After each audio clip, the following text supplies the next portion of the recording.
Okay, so good afternoon, good morning, good evening, kung anong oras naman napapanood ang discussion na to. So this is lesson 8, Kant and Rights Theory. Okay, so last time we've discussed virtue ethics. So ito ay karugtong lang ng virtue ethics. But then, at this point is iba na yung proponent which is si Immanuel Kant. Okay? So let us first discuss who is Immanuel Kant. I know you're familiar with Immanuel Kant already kasi if I'm not mistaken, kung may understanding the self kayo ngayong semester is andun po siya sa philosophy. But then this time is the discussion about Kant was related to ethics. Okay. So Kant is a German thinker, most significant philosopher in the modern era. So his works were known as the foundation of metaphysics of moral and the critic of practical reason. Si Kant kasi, he established the school of thought known as deontology or deontology. So deon meaning duty or responsibility or obligation rather. So for Kant, he rejects ethical judgment as based on feelings. Kasi uh, can't believe that we need reason enable for us to vary what is right and wrong through morality.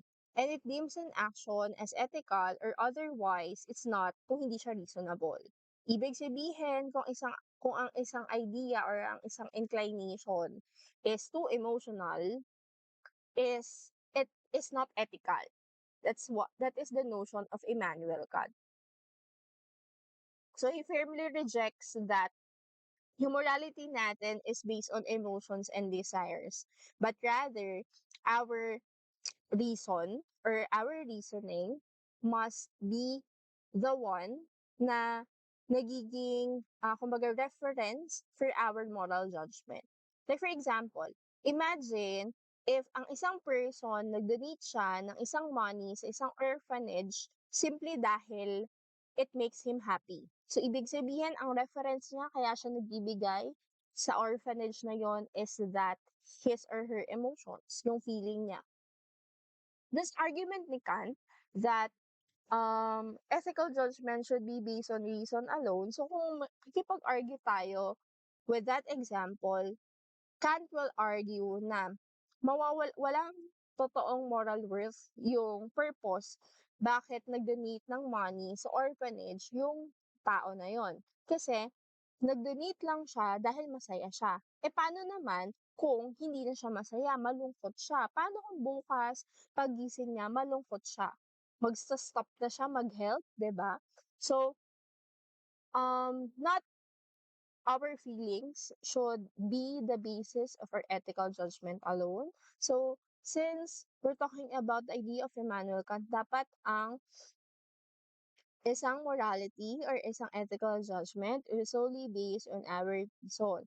So, kung i-derive natin yung example on that, on reason alone, sa idea naman ni Immanuel Kant, no, true morality will happen if nagdo-donate ka dahil yun yung duty mo or yun yung obligation mo regardless kung ano yung mararamdaman mo at the end of the day. Okay?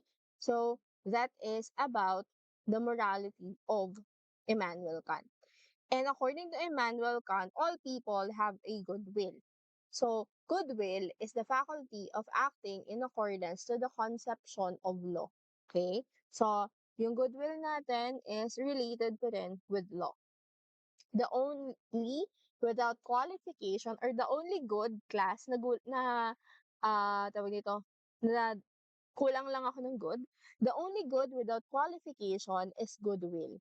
And goodness cannot arise from acting impulses or natural inclination even if impulses coincides with duty. So, ibig sabihin, yung goodwill natin is wala siyang qualifications. But then, you should practice or we should practice um, goodwill with a duty or responsibility. Okay? So, for Kant kasi, he asserts na yung walang kahit anong qualification, goodwill yun.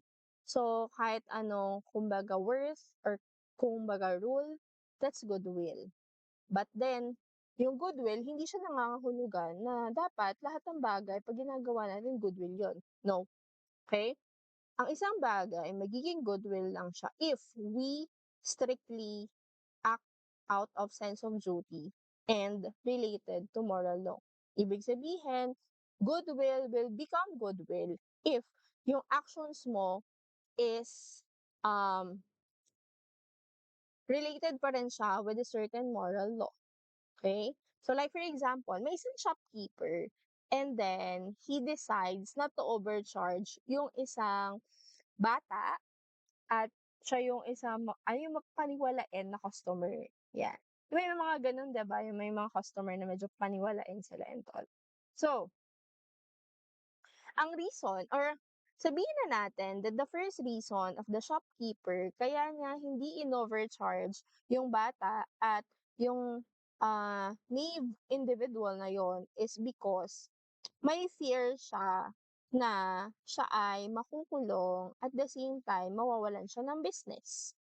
Is it a goodwill? No. Kasi pansariling interest niya lang yung kanyang iniisip. Ibig sabihin, susunod ka pala sa law, susunod ka sa isang um, moral law dahil takot ka na mawalan ka ng business, na parang sarili mong gains yung mangyayari doon. But then, if yung shopkeeper is naniniwala siya na hindi niya kailangan na i-overcharge yung isang bata at paniwalain na customer dahil yun yung duty niya at kailangan niya maging honest with people regardless of their age, bata man siya or matanda, and that is goodwill. Bakit?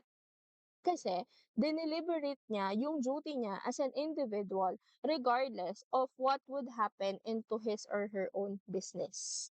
Okay? So, that is about goodwill. Andun yung interest not just with you, but with the purpose of the people at dahil yun yung duty mo bilang isang moral individual. Next. So there are two types of imperatives. We have the hypothetical imperatives and the categorical imperative.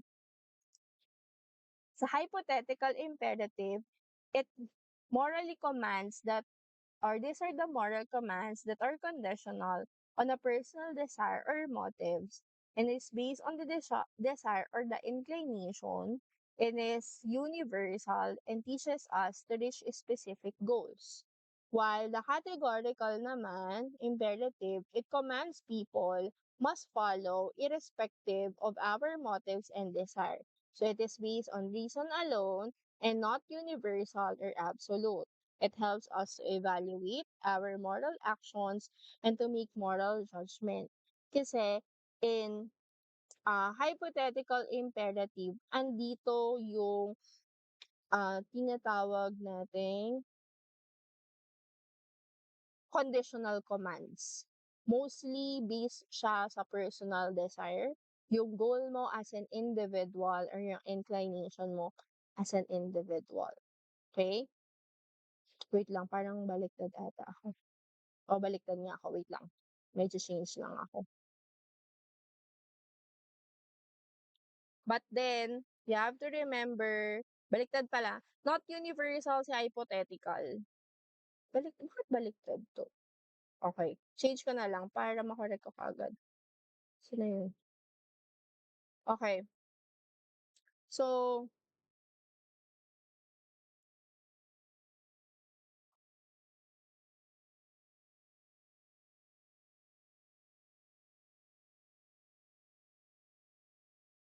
okay.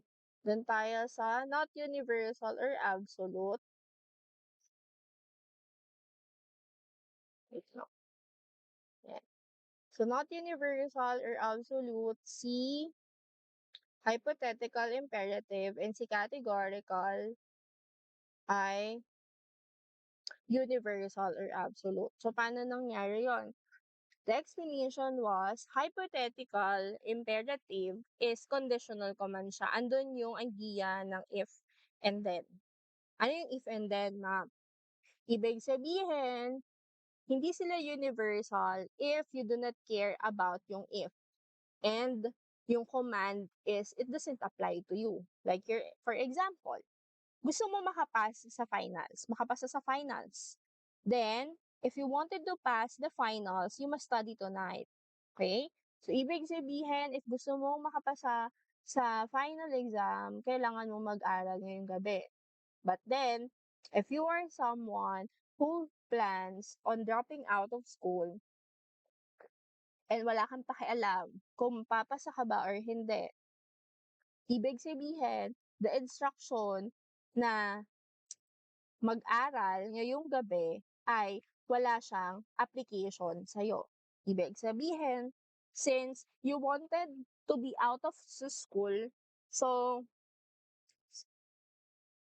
if you wanted to be out of school, and then hindi sa'yo applicable yung pagkakaroon or pag-aaral, no? Hindi applicable sa'yo yung pag-aaral ngayong gabi. Okay? Kasi hindi na applicable sa'yo kung papasa ka or hindi since magdadrop ka nga. Next, sa categorical imperative naman, sabi dito, these are the commands people must follow irrespectively of your motives and desire.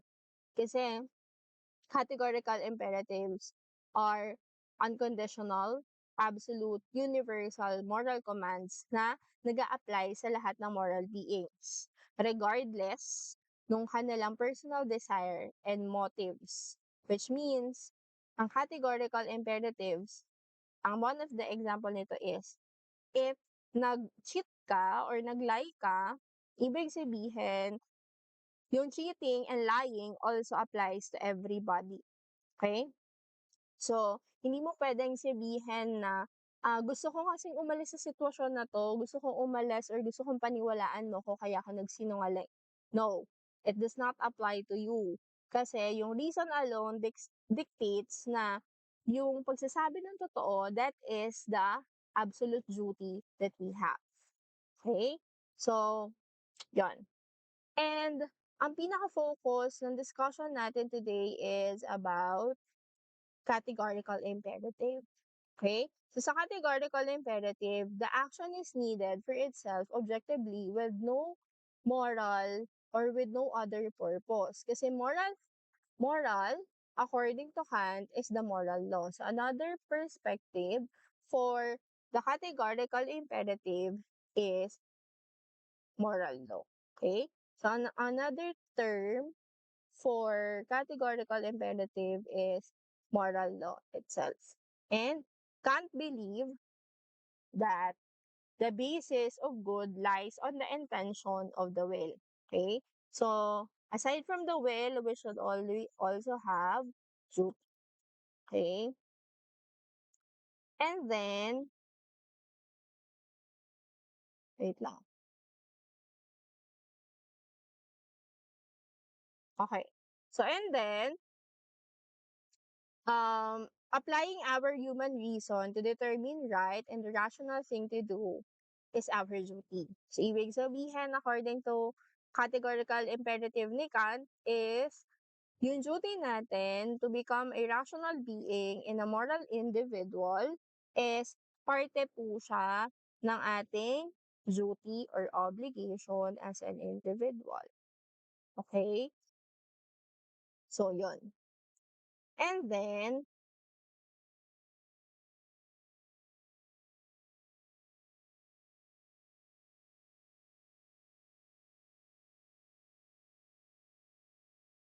next one is rights. Yan. Kant is also a believer or is also an advocate of rights or karapatan in Tagalog. So he believed that anything or rights is anything that is due to a person. And it is the moral power endowed to a man to do or refrain from doing something. So like for example, it is our legal and moral entitlement. Kasi moral power natin to, yung right. So, it gives through rights, nagkakaroon tayo ng mga bagay na pwede natin i-demand, no? And to act in a certain way. So, it gives a person a freedom to act. Like, for example, may karapatan tayo para uh, magsalita ng kung ano yung saloobin natin. We have the freedom of speech. Next is, um, we have the right to life. So, may karapatan tayong mabuhay at some point. And so that is because of right.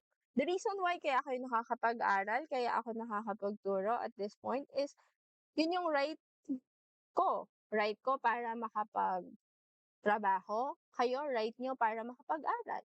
Okay? And um, rights demands people to act accordingly or refrain from acting in different or certain ways. So, dahil sa right, nagkakaroon tayo ng karapatan. At the same time, may kakayahan din para malimitahan kung ano yung meron tayo. Okay? So, like for example, so before po ako mag-proceed with different kinds of rights, meron tayong different essential properties of rights. Para masabi natin na right ang isang bagay, kailangan may fundamental properties siya. May coercion siya, may limitation, at the same time may collision. Sa coercion, it is the capacity of the right to forcefully prevent its violation and to exact redress for unjust violation. Meaning to say, sa coercion is, ito yung capacity natin para maprotektahan yung isang karapatan. At the same time, ito yung capacity natin bilang, ito yung capacity ng isang batas also para i-punish yung individuals who would violate someone's right. Okay?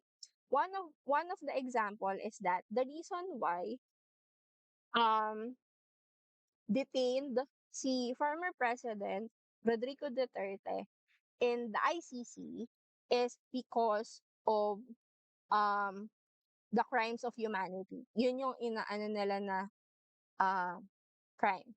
So, isa sa nalabag daw ng administrasyon ni former President Duterte is the rights of human rights na nawala yung due process, basta na lang pinapatay yung mga nag-violate specifically ng drug against war, no? So nawala ng sense yung right ng individuals, which is the right to life, so as the right to due process. Ayan, so marami din kasing rights na nalabag yung time niya na yon, no? Specifically dun sa war on drugs. So, andun yung part ng coercion na since that administration violated some certain rights of people, there is also a responsibility or moral duty na makulong, yung dapat makulong if and only if napatunayan na na-violate niya nila yung certain rights of a certain people. Okay? And may mga rights naman, at it gives us also an idea that there is a rights na pumoprotekta sa mga victims. Okay? Or sa mga nabiktima. Yan. And that is coercion. Coercion talks about force. Okay? Force para maprotektahan ang isang karapatan. At coercion talks about the force that if a certain right is violated, there is a force na pwedeng mag-punish sa isang individual. Okay? Next, limitation. So, sa limitation, andito yung tinatawag nating boundary. Sabi nga dito, the natural limit or boundary of right beyond which it cannot be exercised without violating the right of another. Meaning to say, when we talk about limitation, we are talking about the boundaries of right. Na, etong right na to, hanggang dito lang to. Okay? Kasi they say that your rights end where another person's right begins. Ibig sabihin, walang karapatan ang sinumang individual to do evil and disrupt social order. So, ibig sabihin, kapag nag-end yung right mo bilang isang individual, may another right na mag-start. Okay? So, like for example, you have the right to physical freedom and free speech. Yan. Lahat tayo, di ba? Meron tayong freedom to um, freedom for physical freedom and free speech. Yan. But then, kapag na sumobra na kayo with the limit, is dun na magkakaroon or dun na maa-apply yung limitation ng right na meron tayo. Like for example, sabi di ba, we have the right to physical freedom and free speech. Pero wala tayong karapatan para bigla na lang manampal ng isang tao or bigla na lang manapak o di kaya ay bigla na lang manigaw if we are falsely uh, in a crowded room. Specifically, kung nasa crowded room tayo, nasa public places tayo, nasa isang public arena tayo. Walang sino man ang nagbigay sa atin ng karapatan para gawin yun. And dun na makikita na sumobra tayo with our right to physical freedom and free speech. Okay? So, andun na dapat yung limitation ng boundaries. Doon papasok din kapag sumobra yung boundaries natin, ibig sabihin, mawawala yung right ng isang individual, magkakaroon ng another right, doon na papasok yung coercion. Pwedeng mapunish yung isang individual na umaabuso sa kanyang karapatan. Next, collision. So, collision is the apparent conflict of the rights. So, may mga rights kasi na conflicting with each other. So in this case, the rights which should prevail to which another or the others give away, which number one, it should belong to the higher or more universal order. So mas applicable siya to many people. And that right is concerned with the graver matter. So yun yung mas matimbang dapat na right. And it is found upon the stronger title or a claim. So sa collision kasi andito mo makikita yung conflict. Conflict ng rights. Meron dalawang valid rights na kunwari nangyayari sa isang event, sa isang scenario. So, in collision, we should resolve a certain right. Ibig sabihin, ano ba ang right na mas matimbang dito? Ito bang isa or itong isa? Like for example, isang surgeon. So surgeon, you break a patient rib while performing an emergency CPR. But then, since ginawa mo yung emergency CPR, ang sole purpose mo doon is to save the life of the patient. Okay? So, on that certain matter, meron tayong dalawang right na mahalaga. Number one is the right to bodily or physical integrity in that moment. And the right to life. Ano mas higher order or mas mataas na right? Siyempre, yung right to life. Ibig sabihin, yung patient may karapatan siyang mabuhay. Since it overrides the right to bodily or physical integrity, ibig sabihin wala kang bruises, wala kang, ba yun? Wala kang broken bones and all, no? So, karapatan natin na maging maayos yung ating physical body. But then, if that would be if but then if necessary siya para ma-help yung isang individual na tawag nito na ma-solve or mabuhay, ma-resolve so mas pipiliin ng surgeon na kahit na break yung ribs niya is maisalaba yung kanyang patient. Okay? So, mas natimbang yung right to life kesa dun sa right to bodily physical integrity. Okay? So, yun. Kant stated na kapag nagko-collide or nagko-conflict ang dalawang right, ang mas pipiliin natin towards the two rights were kung ano yung mas universal, ano yung mas applicable for many people. Okay? Next. So, we have the fundamental rights of a man. Ayan. So, parang ito yung pinaka-basic na or sabihin na natin that it is the tawag ito, foundation, no, ng rights ng isang man. Okay? So, number one is the right to life.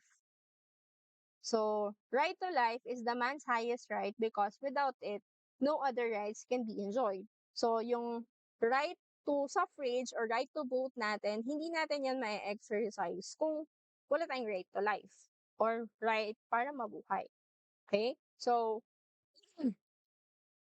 in right to life, you have to remember na kapag ang isang right ay natithreaten, um, lahat ng rights ay kailangan mawala.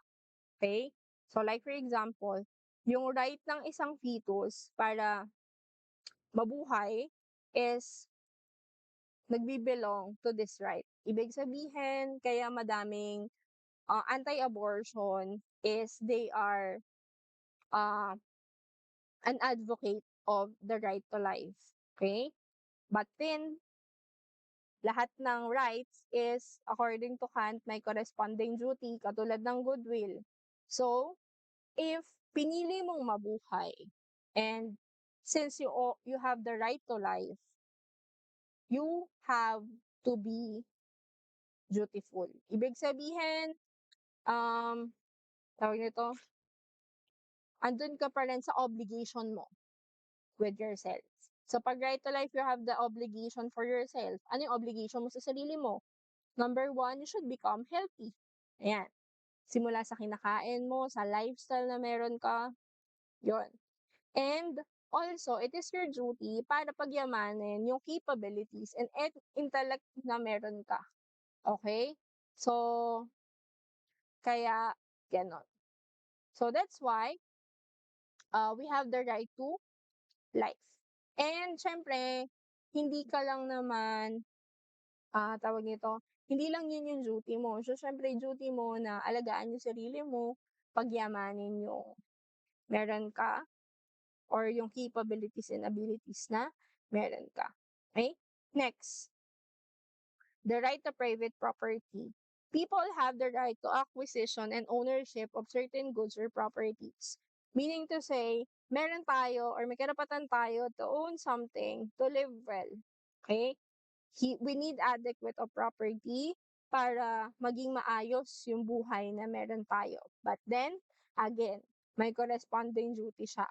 Siyempre, lahat ng na-acquire mo dapat na assets or private property, kailangan matuto kang alagaan yun. Okay? Na hindi porket kaya mong bilhin, bibili ka na lang ng bibili kapag nasira. Okay? O di kaya i-mishandle mo yung mga bagay na yun. Okay? And dapat, since you have the right to private property, dapat ready ka rin to help other people na wala nung gamit na yun. Okay? So, that's it. Next. Next one is the right to marry. It posits that man may choose the kind of life he wants to pursue, especially in getting married and establishing a family. So lahat tayo may karapatan para piliin kung sino yung tao na makakasama natin habang buhay. But then, since you all have the right or we all have the right to marry, meron din tayong karapatan para hindi. Okay, not to choose to be married.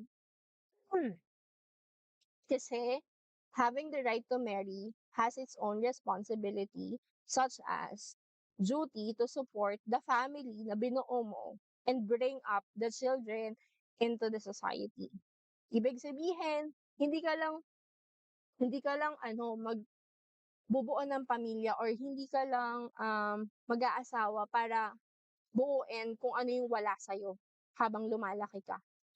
But then, it should also be your duty na kapag nag-asawa ka, to nurture that family that you have, at the same time, is bring the growth of that family or that children na magiging offspring nyo na mapapangasawa nyo. So, ibig sabihin, yung pag-aasawa, hindi lang siya totally right natin, but it is also a duty na pangalagaan yung relasyon at the same time, yung marriage na binuo ninyo. Okay? So, next last is the right to physical freedom. So, the right to physical freedom means the moral power of one to move freely that connotes the duty to respect private boundaries. Okay? So, through this one is um we have to respect people's boundaries na hindi porket meron tayong karapatan, eh, aabusuhin na natin. No, like for example, hindi porket may right to physical freedom tayo kung kani-kanino na tayo hahawak, gano'n. Or kung saan-saang parte na tayo hahawak ng isang tao. No, okay. So, there should also and always be consent. So, responsibility or right comes always with duty and responsibility. So, ibig sabihin, kung di ka naging responsible sa ah, iyong right, no, specifically to your right to physical freedom, eh, medyo mahirap yon part na yon. Okay? So, next, there are different kinds of rights. Meron tayong natural rights, acquired rights, public rights, private rights, positive rights, negative rights, alienable rights, inalienable rights, perfect rights, and imperfect rights. So, dun muna tayo sa natural rights. Remember that natural rights are acquired by birth and these are known as the basic human rights. Example nito is the right to life, right to freedom, right to obtain properties, and the right to education. So, ibig sabihin, pag sinabi nating natural rights is nabubuo to or nag-e-exist to kasi we also existed. Okay? So, kapag hindi ka nag-e-exist, edi hindi applicable sa inyo yung natural rights. Next. Acquired rights naman is it is obtained by the individuals after fulfilling some requirements under the law. So like for example, the acquisition of citizenship and the right to suffrage. Okay? So like for example is nakapasa ka ng board exam since sabihin natin engineer na kayo or di teacher na kayo, ganyan. So, you have the right na ilagay yung term na engineer sa unahan ng pangalan nyo. Also, you are bounded by the code of ethics ng mga professionals. So, that's part of acquired rights. Okay? Ano pa yung other consequences or other benefits ng uh, license? So, that's part of your acquired rights. Another example, right to suffrage, karapatan para bumoto. So sa Philippines, qualification lang ng isang individual um for you to vote is that ikaw ay dapat registered sa saan? Saan registered? Sa COMELEC. Ayan. Hindi ko sure kung tulog na ang mga individual. So, and sa Article 5 kasi ng Philippine Constitution, andoon yung right to vote or right to suffrage natin. So, that's part of their acquired rights. Ang isa sa um, qualification sa right to suffrage para ma-practice natin is dapat at least ikaw ay isang Filipino, naturally by birth, at at the time of may kakayahan ka ng bumoto, you should be 18 years old and above. Ayan. And dapat ikaw ay resident ng Philippines at least 1 year. Ayan. In the place where you're supposed to vote. Ayan. And kahit pa hindi ka marunong sumulat, mahirap ka, mayaman, you have the right to vote. Okay? So, yun yung isa sa tawag nito, yun yung isa sa mga requirements here in the Philippines para makaboto. Okay? So, next one. After acquired rights, we have the public rights. So, public rights are given to people by the ecclesiastical and the civil law. So, ibig sabihin, pag sinabi natin public rights, it is the rights that are protected and given by the law, so as the church. So like for example, yung right ng citizens or yung right natin as the citizens to have a free access with the public healthcare and public spaces. So that are provided by the state. So meaning to say, one of our rights yon, public rights natin yon, since 'di ba kaya nga nangunguha ng tax para magkaroon ng magagandang establishment and services. So dapat babalik din sa tao yung taxes and services, or babalik din yung taxes na yon through the services ng government sa public. Okay? So that's part of the public rights. Next, private rights naman is these are the rights which are granted by the private industry, institution, or organization who have formulated laws following the civil law. Usually sa private rights, it is granted by the private organization or company. So like for example, engineer na kayo, tapos private firm yung nagpapasahod sa inyo, or dun kayo employed sa isang private firm. And then, um, as an employee of that firm or engineering firm, is you're entitled with 14 days of paid leaves as nakalagay sa yung corporate contract, na kung hindi mo man makuha or hindi mo man tawag dito, mag-gain lahat ng 14 days ng paid leave mo, or hindi mo siya magamit rather, is that convertible siya into cash. Yun. So that's part of the private right. Since hindi mo na gamit lahat ng 14 days na paid leave mo, i-convert siya into cash. Another one, sabihin na natin that part of the private right mo as an employee is magkaroon ng HMO since day one na ma-hire ka dun sa company na yun. So that's part of the private rights. Next, positive rights naman. So, it is the rights that confer upon a person the power to do certain things. So, the positive rights is empowering the freedom and capability ng isang tao to possess something. So, like for example, positive rights, yung right to marry and right to possess wealth. Okay? Next one. Negative rights naman is these are the power of the person to refuse to perform negative acts. So, like for example, meron kang right to refuse if may nagsabi sa'yo na magnakaw ka o di kaya ay ano ba, mambetsin ka ng drinks o di kaya pumatay ka, ganyan. You have the right to say no. Ganun din sa mga kaibigan nyo kapag nag-aaya sila tapos ayaw nyo, you also have the right to say no. Yun nga lang, kaya minsan hindi tayo maka-no sa mga kaibigan natin, nagagalit sila sa atin. 'Di ba? So, yun yung reason kaya bakit hindi na practice yung saying no ng mga individual. Ayan, minsan sasabihin wala daw pakisama, hindi ka makaintindi, ganito, ganyan, and all. Okay? So, if something is, or if yung isang bagay is ano na siya sa'yo, kumbaga parang, salungat na siya sa morals na meron ka, you have the right to refuse. Okay? So, next one.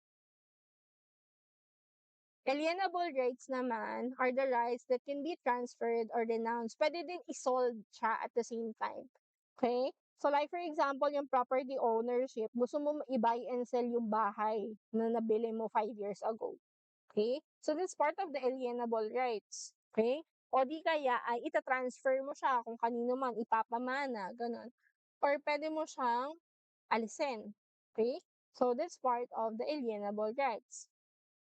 Next, inalienable rights naman. So, these are the rights that cannot be transferred or renounced. Ibig sabihin, hindi siya pwedeng alisin, hindi siya pwedeng ibenta, or hindi siya pwedeng isurrender. Okay? So, ito yung fundamental sa human dignity na hindi pwedeng alisin or pwedeng isurrender. Like for example, yung religious rights or right to life natin. So, yung freedom of religion, ikaw may karapatan ka para uh, mag-isip or pumili ng isang religion. So, that's part of your alienable rights. Okay? Next. Doon naman tayo sa perfect rights. So perfect rights are the mandatory or enforceable by law, o ito yung rights na enforceable by law. So, like for example, right to collect payment from the debt. Kunwari may utang ka sa bangko, karapatan ng bangko to legally seize the collateral na sinabi mo nung umutang ka dun sa bangko na yon. So, if ang borrower ay baon na siya sa utang, wala na siyang kakayahan para magbayad. Okay? And last but not the least is the imperfect rights. So imperfect rights are not enforced by the law or not the judicial. So parang ano to, by voluntary force. Okay? So these are the moral expectations na hindi siya enforceable by the courts, na kapag nalabag mo siya, wala naman siyang direct punishment. Like for example, it is the right of an outstanding worker to receive a tip o di kaya expect someone to say thank you. Okay? So, syempre, wala ka namang karapatang sumama ang loob kapag sinabi nila sa'yo na or hindi nag-thank you sa'yo for your excellent work, 'di ba? So, hindi siya totally, ano siya, wala siya sa jurisdiction ng isang law, no? Kumbaga parang ano lang siya, more like a norm, gano'n. So, next one. So, siyempre, hindi mawawala din yung limitations ng rights. So, ang right natin, sinasabi ko nga sa inyo kanina, may hangganan yan. So, you have to remember that there is limitations of rights. So, human rights is intrinsic relationship with goodwill. Okay? So, pwede na ang isang tao i-exercise yung rights niya, pwede din yung isa ay hindi. You have to remember that all rights are defined by the natural law. Therefore, rights are limited by what the natural law prescribes or allow. So, there is never the right to do evil. So, wala nang karapatan ng sino man na gumawa ng isang mali. Okay? Specifically sa kapwa nila.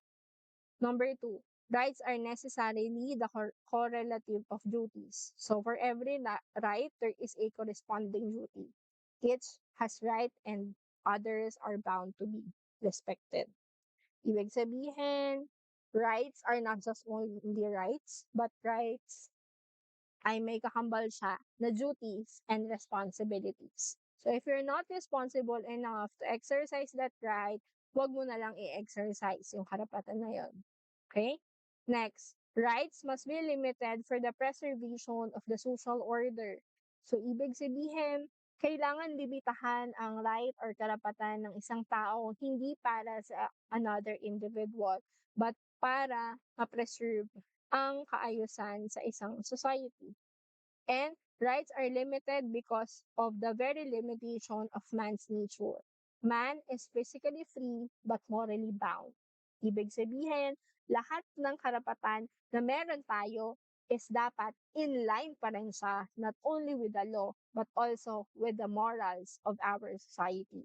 Dahil mawawalan ng saysay ang isang karapatan kung hindi siya tumutugon sa moral standards ng isang society. Okay? Next. There is an extension of right to human life. Okay? So, man is not obliged to take extraordinary means to life. Ibig sabihin, kung may sakit ka, hindi ka expected or hindi ka obligado para mag-undergo ng major operations. Lalo na kung yung major operation na yon is magpaprolong lang yung buhay mo pero magsasuffer ka pa rin dun sa sakit na meron ka. Pero hindi nun kayang isalba yung buhay. Okay? So, kaya nga tayo merong tinatawag na informed consent.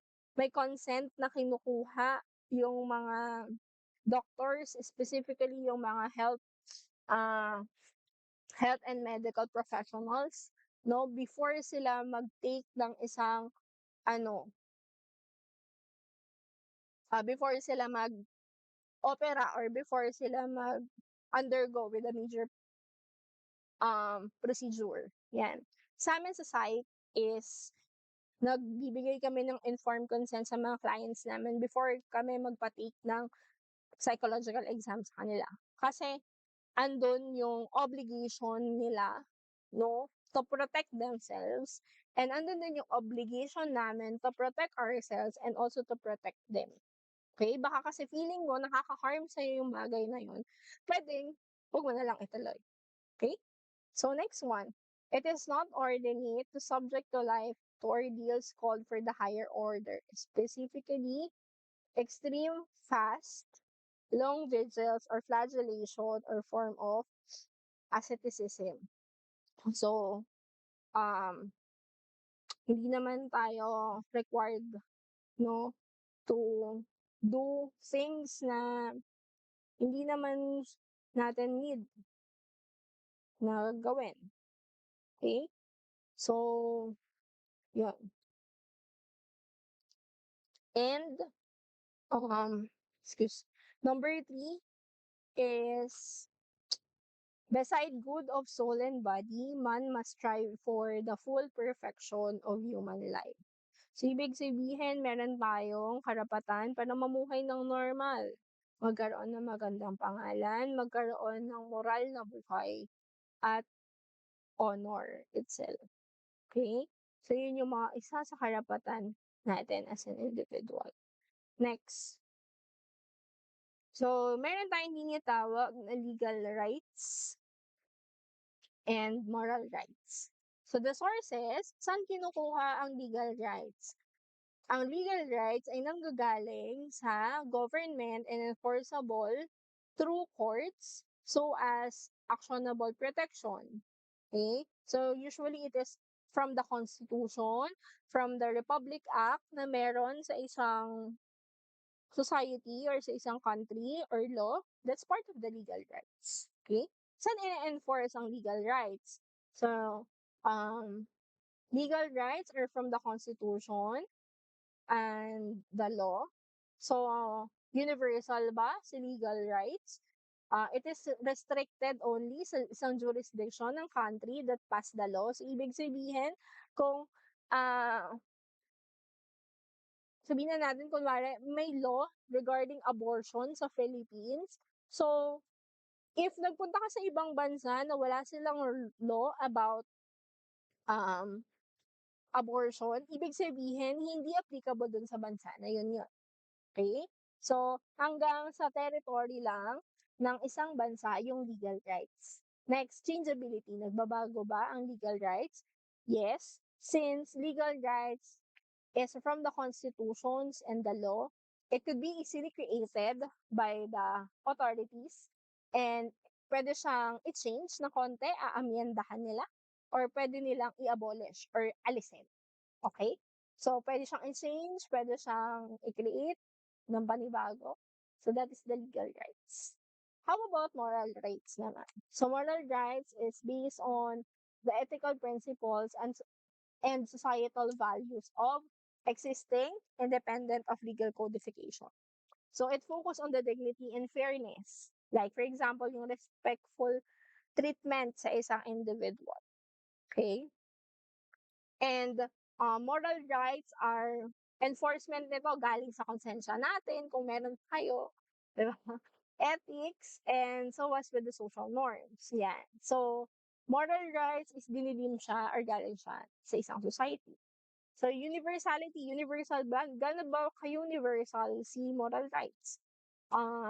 Theoretically universal, applying to all people regardless of location. So, like for example, right to human life. Lahat naman tayo may karapatan para mabuhay. Okay? Pangalagaan ang ating sarili. Yeah. So, that's part of a moral right. Changeability. Nag-change ba ang moral right? Yes, but then, nakadepende sa societal ethics or societal values na involved. So, ibig sabihin, magbabago ang moral rights kapag magbabago ang isang society. Okay? So, magbabago yung kanilang norm and all. Okay? So, for example, legal right is may kakayahan ka na or right ka na para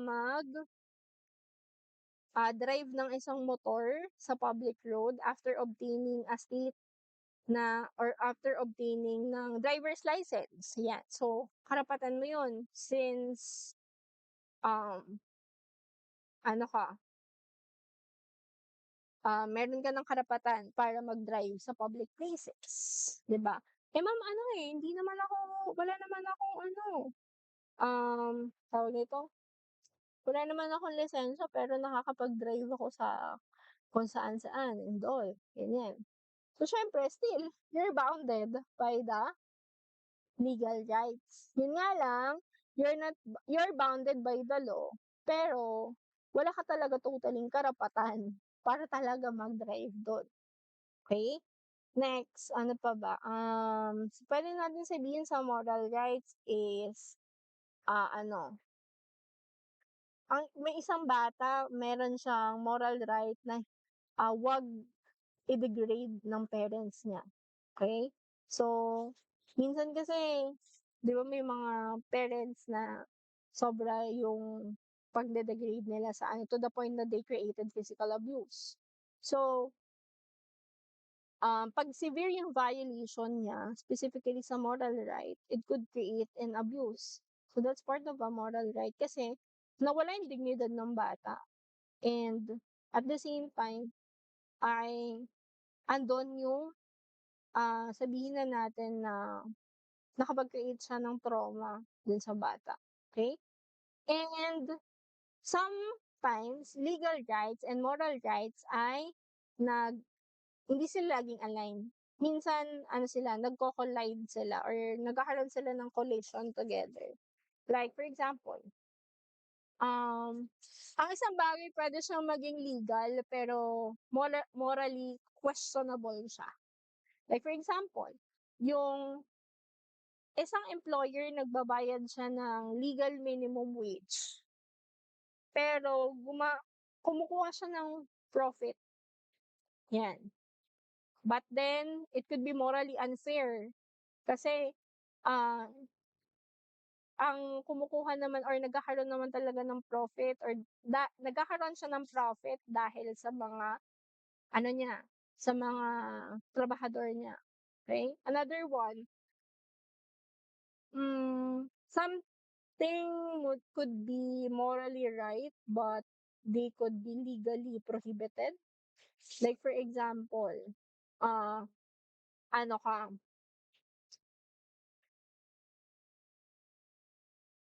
may emergency, tapos may stoplight, ayan.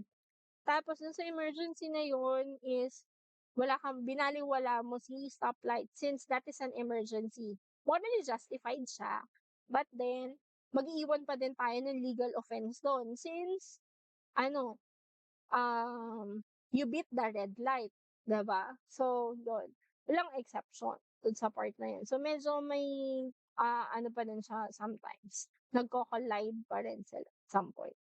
Okay, so with that, any questions regarding my discussion?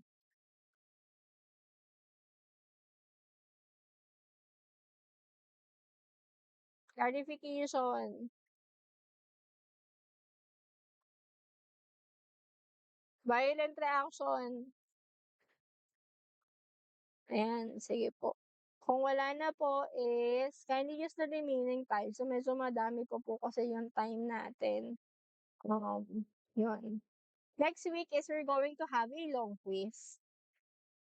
Ayan, para po sa mga hindi nakakaalam.